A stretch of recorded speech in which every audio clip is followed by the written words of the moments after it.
በስመ አብ ወወልድ ወመንፈስ ቅዱስ አሐዱ አምላክ አሜን። የዕለቱ ወንጌል የማቴዎስ ወንጌል ምዕራፍ 10 ከቁጥር 14 እስከ 16። ከማይቀበላችሁም ቃላችሁንም ከማይሰሙ ሁሉ ከዚያ ቤት ወይም ከዚያች ከተማ ስትወጡ የእግራችሁን ትቢያ አራግፉ።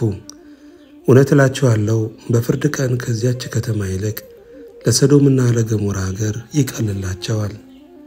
እነሆ እኔ እንደ በጎች በተኩላዎች መካከል እልካችኋለሁ። ስለዚህ እንደ እባብ ልባሞች እንደ ርግብም የዋሆች ሁኑ። ነገር ግን ወደ ሸንጎ አሳልፈው ይሰጧችኋል፣ በምኵራቦቻቸውም ይገርፏችኋልና ከሰዎችም ተጠበቁ።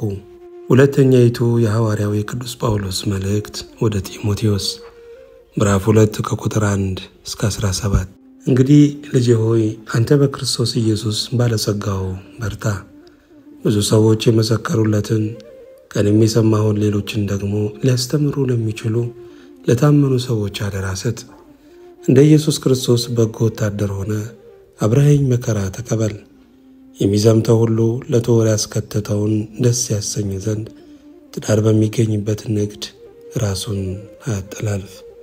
ደግሞም በጨዋታ የሚታገል ማንም ቢሆን እንደሚገባ አድርጎ ባይታገል የድልን አክሊል አያገኝም። የሚደክመው ገበሬ ፍሬውን ከሚበሉት መጀመሪያ እንዲሆን ይገባዋል የሚለውን ተመልከት። ጌታም በነገር ሁሉ ማስተዋልን ይስጥህ። በወንጌል እንደምሰብከው ከሙታን የተነሳውን ከዳዊት ዘርም የሆነውን ኢየሱስ ክርስቶስን አስብ። ይህንም በመስበክ እንደ ክፉ አድራጊ እስክታሰር ድረስ መከራ እቀበላለሁ። የእግዚአብሔር ቃል ግን አይታሰርም። ስለዚህ እነርሱ ደግሞ በክርስቶስ ኢየሱስ ያለውን መዳን ከዘላለም ክብር ጋር እንዲያገኙ ስለተመረጡት በነገር ሁሉ እጸናለሁ። ቃሉ የታመነ ነው እንዲህ የሚለው ከእርሱ ጋር ደግሞ በሕይወት እንኖራለን። ብንጸና ከእርሱ ጋር ደግሞ እንነግሣለን። ብንክደው እርሱ ደግሞ ይክደናል። ባናምነው እርሱ የታመነ ሆኖ ይኖራል፣ ራሱን ሊክድ አይችልምና። ይህን አሳስባቸው፣ በቃልም እንዳይጣሉ በእግዚአብሔር ፊት መከራቸው። ይህ ምንም የማይረባ የሚሰሙትንም የሚያፈርስ ነውና። የእውነትን ቃል በቅንነት የሚናገር የማያሳፍርም ሠራተኛ ሆነ የተፈተነውን ራስህን ለእግዚአብሔር ልታቀርብ ትጋ። ነገር ግን ለዓለም ከሚመች ከከንቱ መለፍለፍ ራቅ። ኃጢአተኝነታቸውን ከፊት ይልቅ ይጨምራሉና ቃላቸውም እንደ ጭንቁር ይባላል። ምስጋና ለእግዚአብሔር ይሁን። የሐዋርያው የቅዱስ ያዕቆብ መልእክት ምዕራፍ 1 ከቁጥር 5 እስከ 15። ከእናንተ ግን ማንም ጥበብ ቢጎድለው ሳይነቅፍ በልግስና ለሁሉ የሚሰጠውን እግዚአብሔርን ይለምን፣ ለእርሱም ይሰጠዋል። ነገር ግን በምንም ሳይጠራጠር በእምነት ይለምን። የሚጠራጠር ሰው በነፋስ የተገፋና የተነቃነቀ የባሕርን ማዕበል ይመስላልና። ሁለት ሐሳብ ላለው በመንገዱም ሁሉ ለሚወላውል ለዚያ ሰው ከጌታ ዘንድ አንዳች እንዲያገኝ አይምሰለው። የተዋረደው ወንድም ግን በከፍታው ባለጠጋም በውርደቱ ይመካ።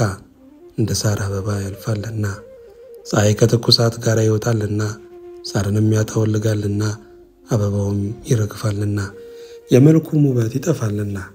እንዲሁ ደግሞ ባለጠጋው በመንገዱ ይዝላል። በፈተና የሚጸና ሰው የተባረከ ነው።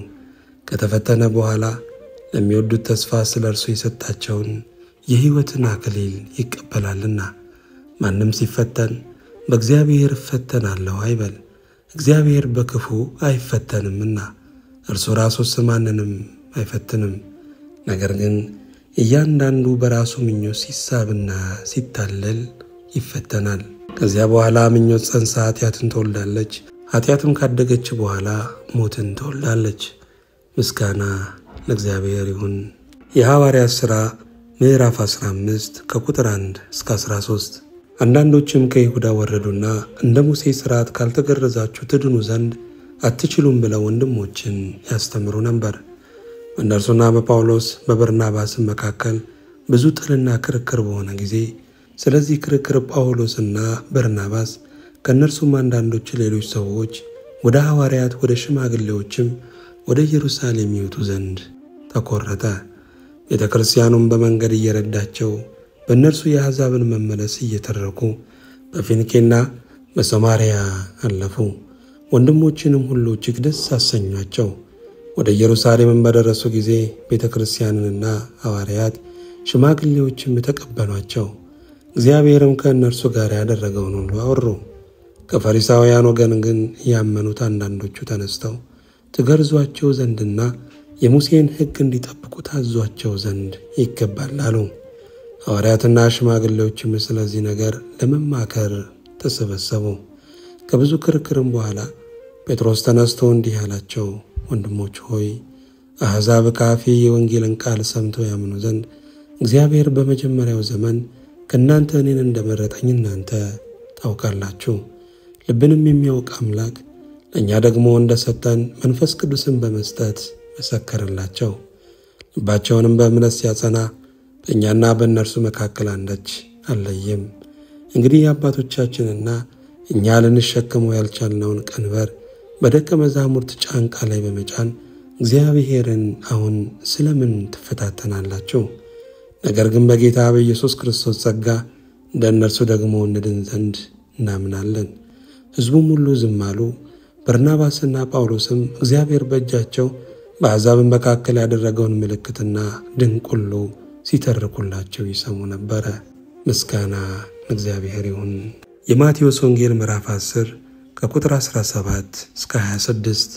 ነገር ግን ወደ ሸንጎ አሳልፈው ይሰጧቸዋል፣ በምኵራቦቻቸውም ይገርፏቸዋልና ከሰዎች ተጠበቁ። ለእነርሱና ለአሕዛብ ምስክር እንዲሆን ስለ እኔ ወደ ገዢዎች ወደ ነገሥታትም ትወሰዳላችሁ። አሳልፈውም ሲሰጧችሁ የምትናገሩት በዚያች ሰዓት ይሰጣችኋልና እንዴት ወይስ ምን እንድትናገሩ አትጨነቁ።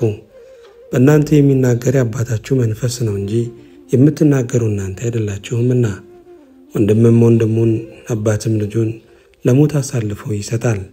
ልጆችም በወላጆቻቸው ላይ ይነሳሉ ይገሏቸውማል። በሁሉ ስለ ስሜ የተጠላችሁ ትሆናላችሁ፣ እስከ መጨረሻ የሚጸና ግን እርሱ ይድናል። በአንዲቱ ከተማም መከራ ቢያሳዩአችሁ ወደ ሌላይቱ ሽሹ። እውነት እላችኋለሁና የሰው ልጅ እስኪመጣ ድረስ የእስራኤልን ከተማዎች አትዘልቁም። ደቀ መዝሙር ከመምህሩ ባሪያም ከጌታው አይበልጥም። ደቀ መዝሙር እንደ መምህሩ ባሪያም እንደ ጌታው መሆኑ ይበቃዋል። ባለቤቱን ብዔልዜቡል ካሉት ቤተሰቦቹንማ እንዴት አብዝተው አይሏቸው። እንግዲህ አትፍሯቸው። የማይገለጥ የተከደነ የማይታወቅም የተሰወረ ምንም የለምና። በጨለማ የምነግራችሁም በብርሃን ተናገሩ፣ በጆሮም የምትሰሙትን በሰገነት ላይ ስበኩ።